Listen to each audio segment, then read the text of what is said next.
La lluvia caía con insistencia sobre las calles empedradas de Ciudad de México, transformando el bullicio del centro en un murmullo ahogado. Era una de esas tardes de octubre en las que el cielo parecía derrumbarse, y el aire olía a tierra mojada y a tacos de la esquina que se freían bajo toldos improvisados. Yo, Ana, caminaba apresurada hacia nuestra casa en la colonia Roma, con una bolsa de víveres en la mano que pesaba más de lo habitual. Llevaba 3 años casada con Roberto y cada día me recordaba a mí misma por qué lo había hecho, por amor, o eso creía al principio. Ahora era más bien por costumbre, por el miedo a empezar de nuevo. Nuestra casa era un departamento modesto en un edificio viejo, con balcones de hierro forjado que crujían con el viento. No era lujoso, pero tenía ese encanto bohemio que tanto me gustaba cuando nos mudamos.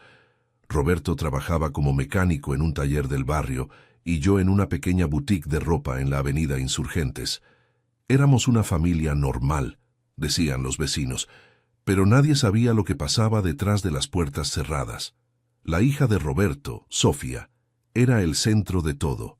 Tenía 10 años, ojos grandes y oscuros como los de su padre, y un silencio que pesaba como una losa. Los médicos la habían diagnosticado con una afonía selectiva, algo que la hacía callar ante el mundo, especialmente frente a él. «Es tímida», decía Roberto siempre, con esa sonrisa tensa que no llegaba a sus ojos. Pero yo sabía que era más que eso. Sofía no hablaba desde que su madre murió en un accidente de auto, 5 años atrás. Yo la había acogido como propia, aprendiendo a leer sus gestos, sus dibujos garabateados en cuadernos viejos. Ella me respondía con abrazos mudos, con miradas que decían más que cualquier palabra. Esa tarde, al entrar en el departamento, el olor a café quemado me golpeó como una bofetada. Roberto estaba en la cocina, de pie junto a la estufa, con los brazos cruzados y el ceño fruncido. Llevaba su overol manchado de grasa y el sudor le perlaba la frente a pesar del fresco que traía la lluvia. «¿Dónde estabas?», preguntó sin mirarme, su voz grave y acusadora, como siempre que llegaba tarde. «Se me hizo largo el turno, Roberto. La dueña me pidió que cerrara», respondí dejando la bolsa en la mesa y quitándome el abrigo empapado. Intenté sonar calmada, pero mi corazón latía con fuerza. Sabía cómo eran estas conversaciones. Empezaban con reproches y terminaban en gritos.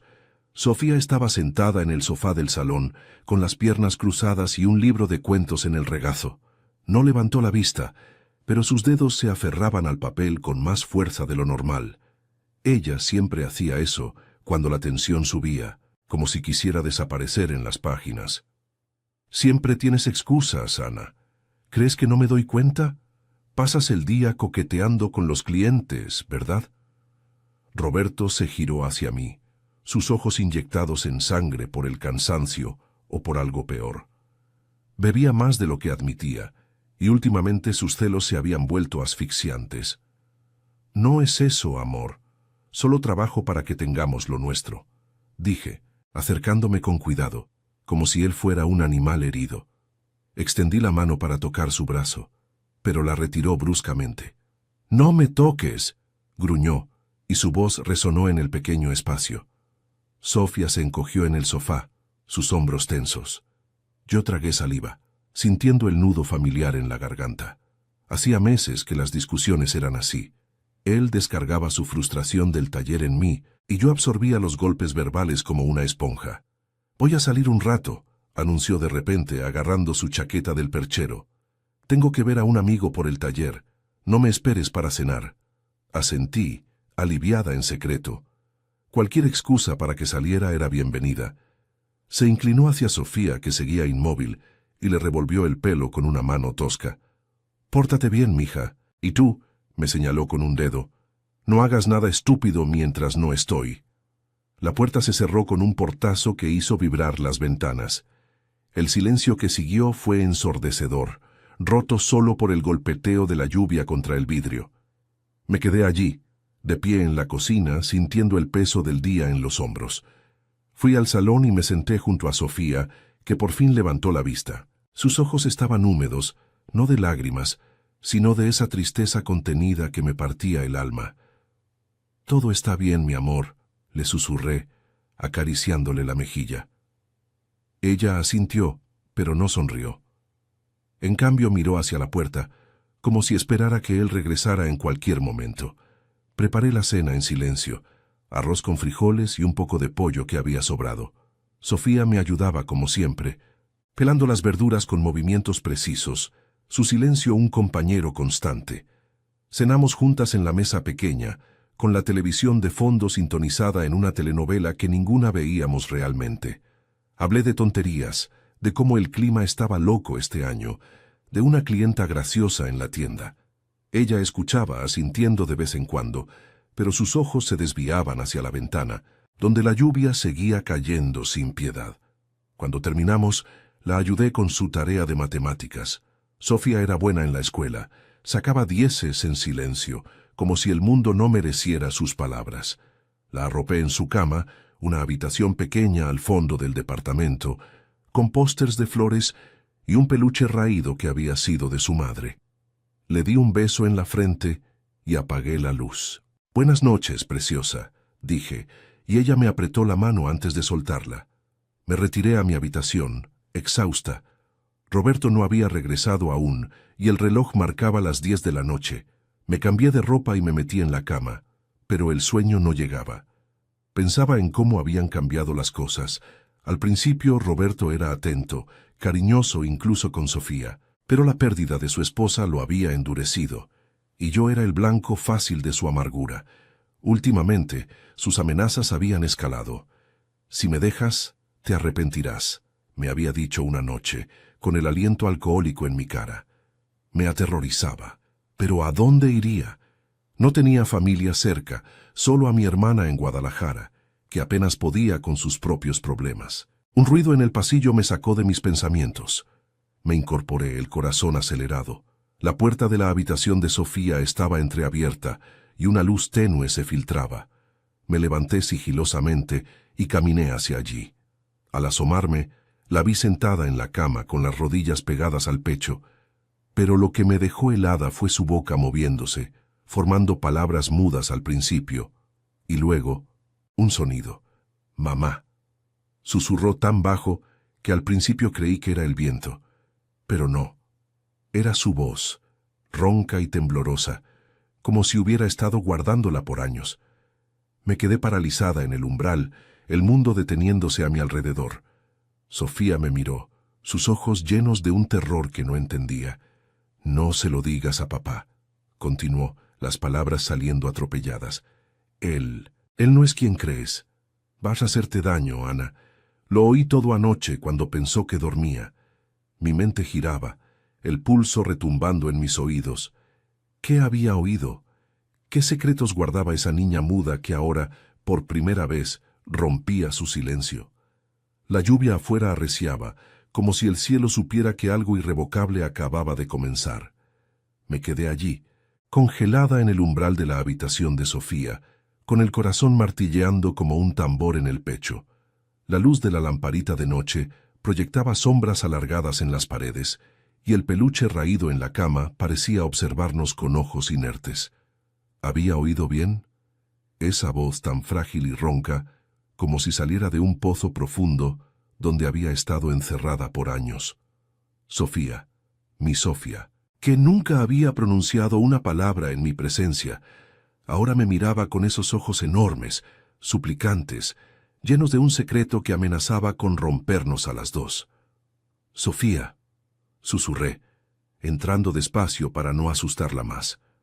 Cerré la puerta con cuidado, como si el más mínimo ruido pudiera traer a Roberto de vuelta.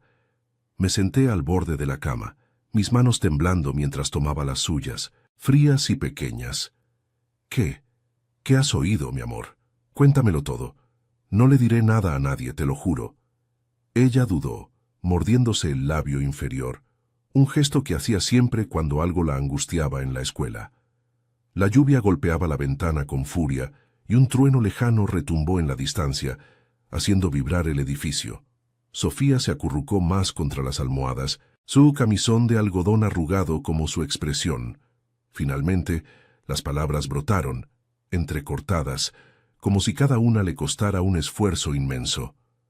Anoche, papá llegó tarde del taller.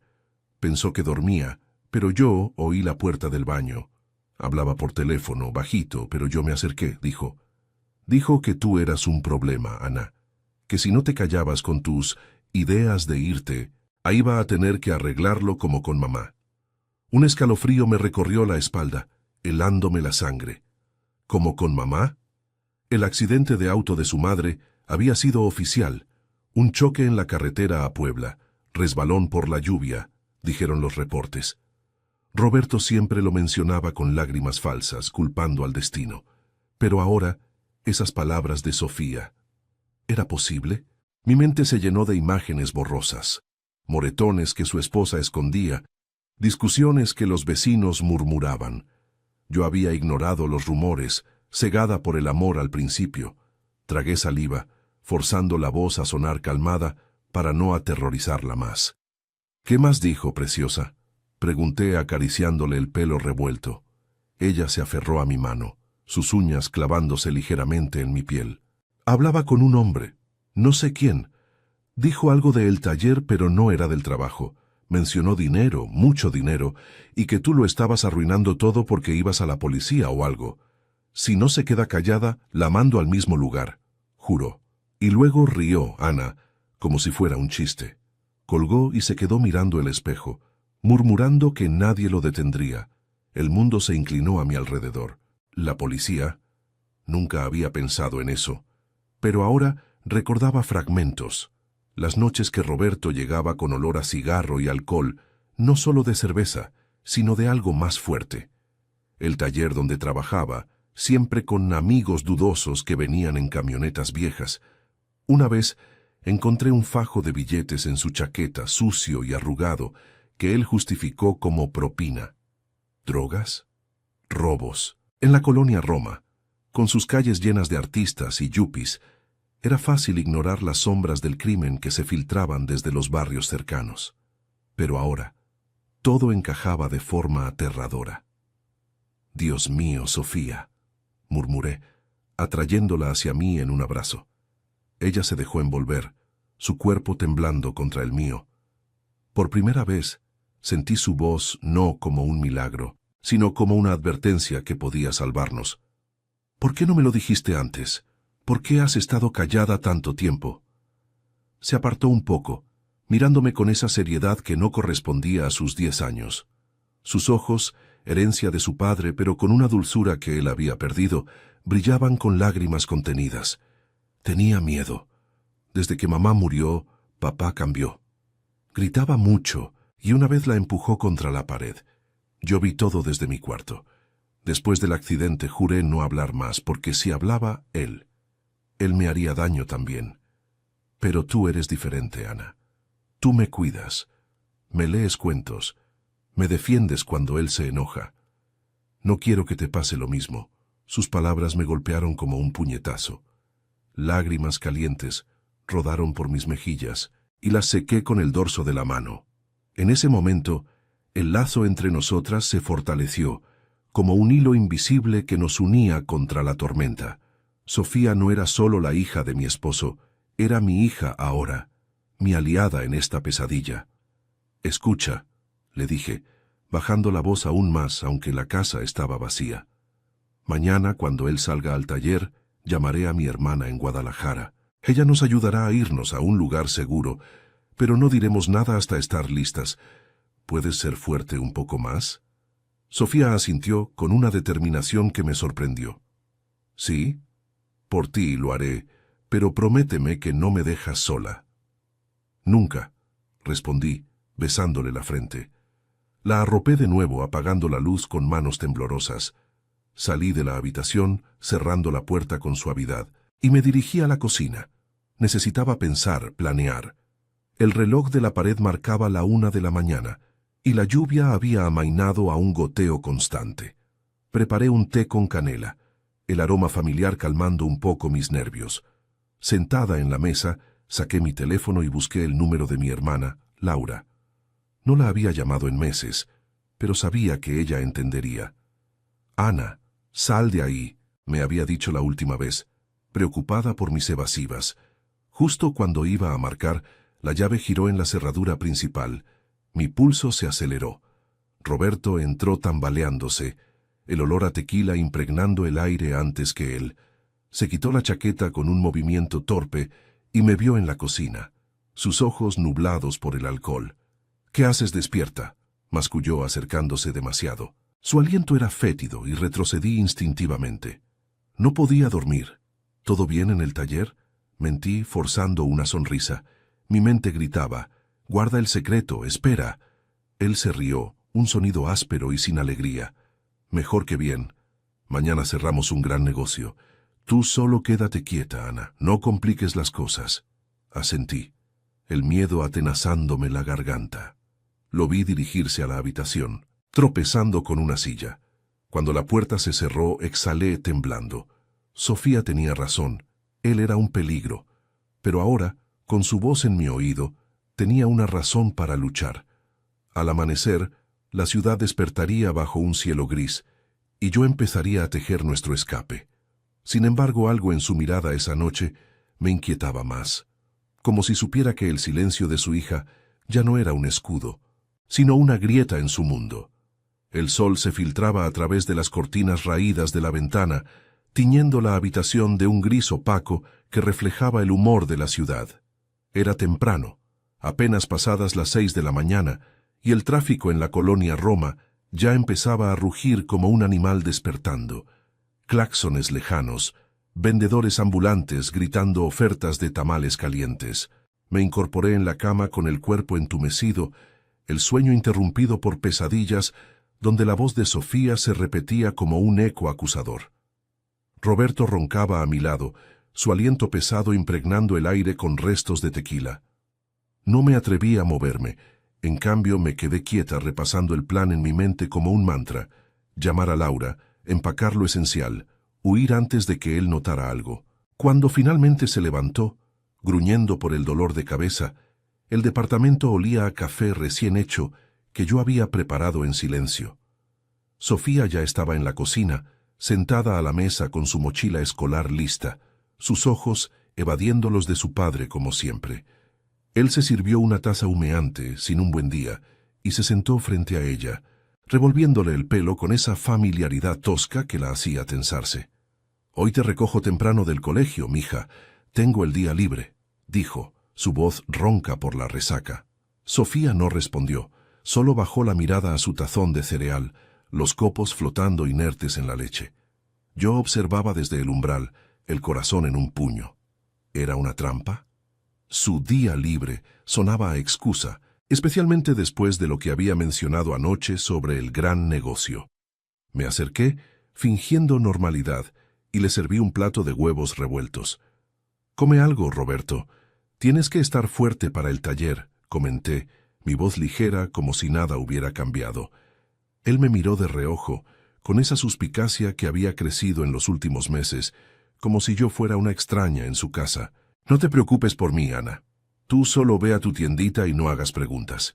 Se levantó abruptamente, dejando el plato a medio comer, y me besó en la mejilla con labios fríos. El gesto me erizó la piel. Era posesivo, no afectuoso. Salió sin más, la puerta cerrándose con un clic que resonó como una sentencia. Exhalé aliviada, y Sofía levantó la vista por fin, sus ojos brillando con una mezcla de alivio y ansiedad. Se fue, susurró tan bajo que casi se perdió en el zumbido del refrigerador. Era la segunda vez que la oía hablar, y cada palabra me llenaba de una gratitud feroz. «Sí, mi amor. Vamos, te llevo al colegio y luego llamo a tía Laura». La abracé rápido, sintiendo su cuerpecito delgado contra el mío. Caminamos juntas por las calles húmedas de la mañana, el pavimento aún reluciente por la lluvia de anoche. El aire era fresco, cargado con el aroma de panaderías abiertas y flores marchitas en los puestos del mercado. Sofía caminaba a mi lado, tomándome la mano, su silencio habitual roto solo por un ocasional cuidado, cuando un auto pasaba demasiado cerca. En la escuela, una primaria pública en la esquina de la colonia, la dejé con un beso en la frente. «Sé fuerte, ¿sí? Te recojo a las 3». Ella asintió, y por un segundo vi en su expresión esa madurez prematura que la vida le había impuesto. Regresé a casa caminando rápido, el sol ahora calentando las aceras y evaporando los charcos. El departamento estaba vacío, un refugio temporal. Saqué mi teléfono y marqué el número de Laura, el corazón latiéndome en la garganta. «Ana, ¿eres tú?» La voz de mi hermana sonó preocupada al otro lado, con ese acento tapatío que siempre me reconfortaba. Le conté todo, atropelladamente, las amenazas de Roberto, las palabras de Sofía, el miedo que nos atenazaba. Hice pausas para no romper en sollozos, describiendo cómo su accidente ahora parecía algo más oscuro, cómo el taller podría ser tapadera de algo ilegal. «Dios, Ana, ¿por qué no me dijiste antes?», dijo ella, su tono firme pero tembloroso. «Vengan ya, tengo un departamento pequeño aquí en Guadalajara y conozco a un abogado que maneja casos de violencia doméstica. Salgan hoy mismo. Toma el camión de la central, yo pago los boletos». Colgué con las manos temblando, una oleada de esperanza mezclada con terror. Empaqué una maleta discreta, ropa para Sofía y para mí, sus cuadernos de dibujo, el peluche de su madre. Metí algo de dinero ahorrado en una lata de galletas, lo justo para el viaje. Miré alrededor, fotos nuestras en la pared, el sofá donde veíamos televisión, la cocina donde habíamos compartido tantas cenas tensas. Dejarlo todo dolía, pero la alternativa era peor. Salí hacia la boutique, pero el camino se sentía eterno. La avenida Insurgentes bullía de vida. Vendedores de elotes, mujeres con bolsas de mercado, el metro rugiendo bajo tierra. En la tienda, mi jefa, doña Rosa, notó mi palidez. «¿Estás rara hoy, mija? ¿Todo bien en casa?», preguntó mientras doblábamos blusas de algodón. «Solo cansada», mentí, pero sus ojos maternales me escrutaron.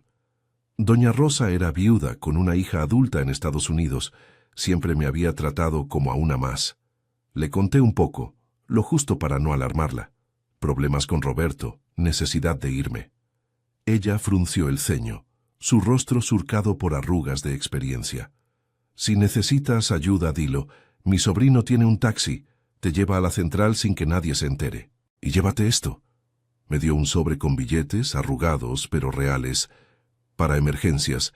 «No dejes que te haga daño, Ana. Eres fuerte, lo sabes».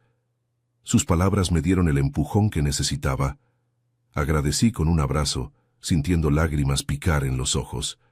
Doña Rosa representaba esa red invisible de apoyo en la ciudad, mujeres que se cuidaban entre sí en silencio.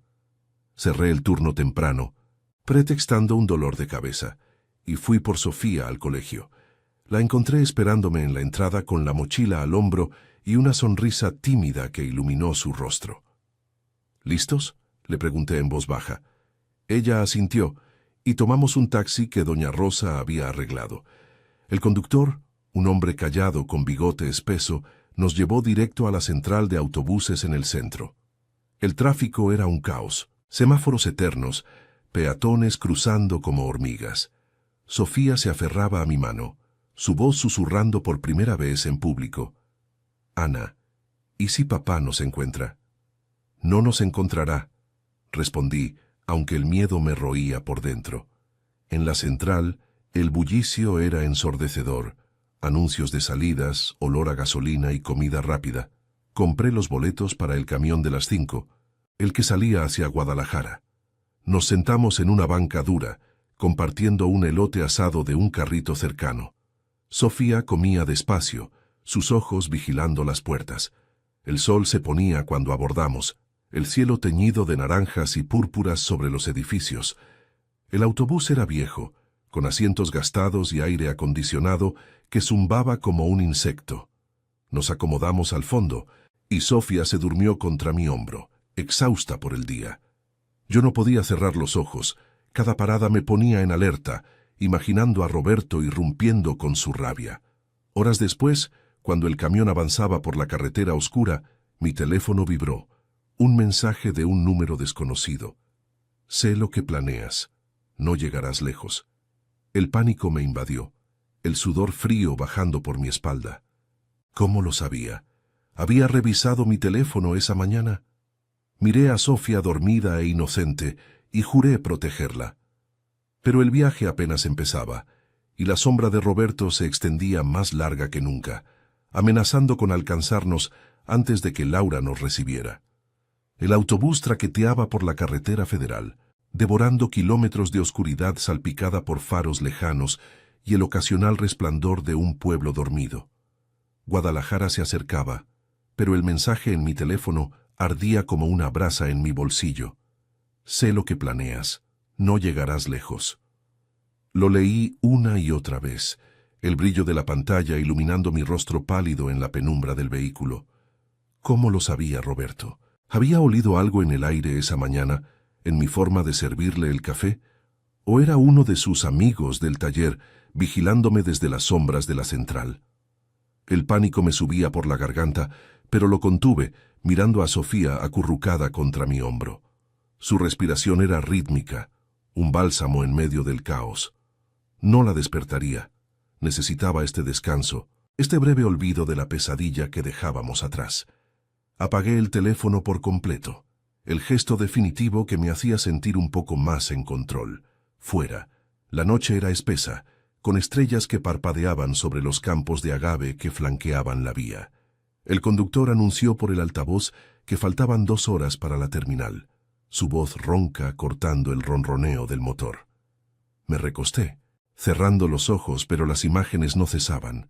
El rostro endurecido de Roberto, sus manos temblorosas al colgar el teléfono anoche, el silencio de Sofía que ahora se había roto como un dique. Ella me había salvado, con su voz frágil y valiente. Yo la salvaría a ella costara lo que costara. El amanecer nos encontró ya en las afueras de Guadalajara, con el sol tiñendo de oro las sierras distantes y el aire cargado de un frescor que olía a tierra fértil y humo de chimeneas.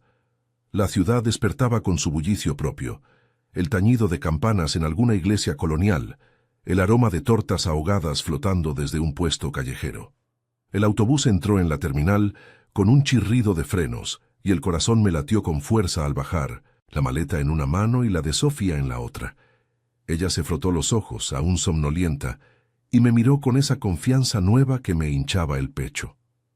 ¿Llegamos?, susurró, su voz ganando un poco de fuerza, como si el viaje la hubiera liberado un ápice. Sí, mi amor, tía Laura nos espera. Le sonreí, aunque el miedo me picaba en la nuca. Miré alrededor. La terminal era un hormiguero de viajeros, familias con niños llorosos, vendedores de chicles y periódicos. Nadie parecía seguirnos, pero el mensaje de anoche me hacía ver sombras en cada esquina. Laura estaba allí, de pie junto a una columna, con su chal de lana tapatío y el pelo recogido en una trenza práctica. Tenía 42 años, 5 más que yo, y su rostro redondo se iluminó al vernos. Corrió hacia nosotras, envolviéndonos en un abrazo que olía a jabón y a hogar. Ana, gracias a Dios, murmuró contra mi pelo, su voz temblorosa. Y tú debes ser Sofía. Eres preciosa, como me contaste. Sofía se tensó al principio, pero luego se dejó abrazar, sus brazos delgados rodeando la cintura de Laura. Gracias, dijo bajito, y yo sentí un nudo en la garganta. Era la tercera vez que hablaba en público. Cada palabra era una victoria. Nos subimos a su coche viejo, un Tsuru abollado que rugió al encenderse. Guadalajara se desplegaba ante nosotras. Avenidas anchas con jacarandas que empezaban a florecer, mercados rebosantes de frutas y el eco de mariachis lejanos desde algún restaurante. Laura conducía con cuidado, contándonos de su vida. El trabajo en una fábrica de textiles, el departamento en la colonia Chapalita, donde vivíamos solas desde que nuestro padre murió. Allí estaremos seguras, dijo, lanzándome una mirada por el retrovisor. El abogado viene esta tarde. Es un buen hombre. Maneja casos como el tuyo. Violencia, amenazas. Y si hay algo ilegal en lo de tu esposo, lo investigaremos. Llegamos al edificio modesto, un bloque de 3 pisos con balcones llenos de macetas de geranios. El departamento de Laura era pequeño, pero acogedor. Una sala con sofá floreado, una cocina donde ya hervía un pozole que olía a cielo. Sofía se sentó en el suelo, sacando su peluche y dibujando en un cuaderno que Laura le ofreció. Yo me derrumbé en una silla, exhausta, y le conté todo de nuevo. El silencio roto. Las palabras de Sofía. El mensaje amenazante. Laura escuchaba con el ceño fruncido revolviendo el maíz en la olla. «Ese cabrón», masculló su acento jalisciense endureciéndose. «No te preocupes, Ana, cambiaremos los números, alertaremos a la policía si es necesario. Pero primero coman. Necesitan fuerzas». El almuerzo fue un bálsamo. El pozole caliente, con rábanos crujientes y limón fresco. Nos unió en una normalidad frágil. Sofía comía en silencio al principio, pero luego, animada por Laura, empezó a hablar. «Tía, en la escuela me gusta dibujar flores», dijo, mostrando su cuaderno. Laura sonrió, y por primera vez, Sofía rió, un sonido tintineante que llenó la habitación. Esa tarde el abogado llegó, un hombre de 50, con gafas gruesas y una carpeta llena de papeles. Se llamaba licenciado Mendoza, y nos explicó los pasos.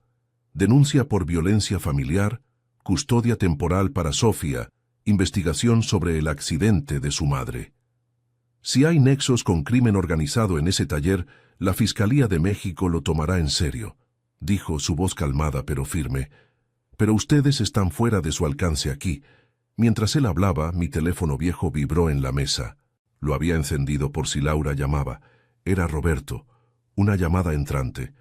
El pánico me invadió, pero Laura negó con la cabeza. «No contestes, bloquéalo». Sin embargo, un mensaje siguió. «Vuelve o te busco.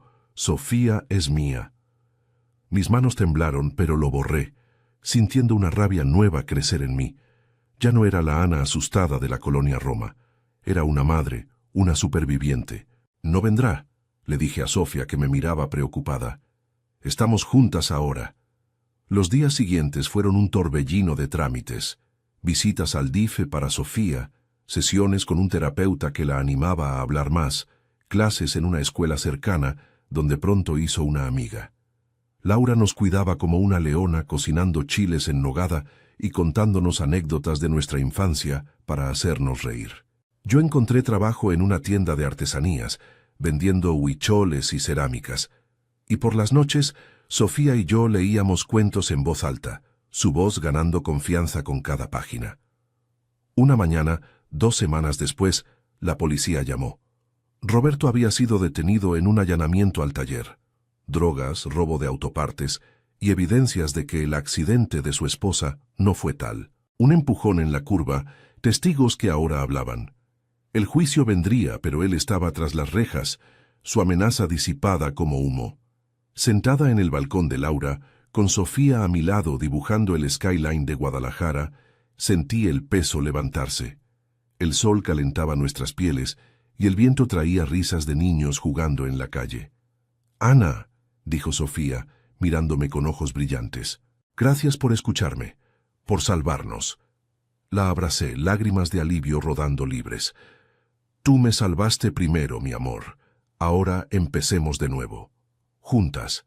Y así, en la ciudad de las rosas, nuestra historia no terminó en miedo, sino en voces entrelazadas, en un futuro que construíamos paso a paso, con el apoyo de quienes nos querían de verdad.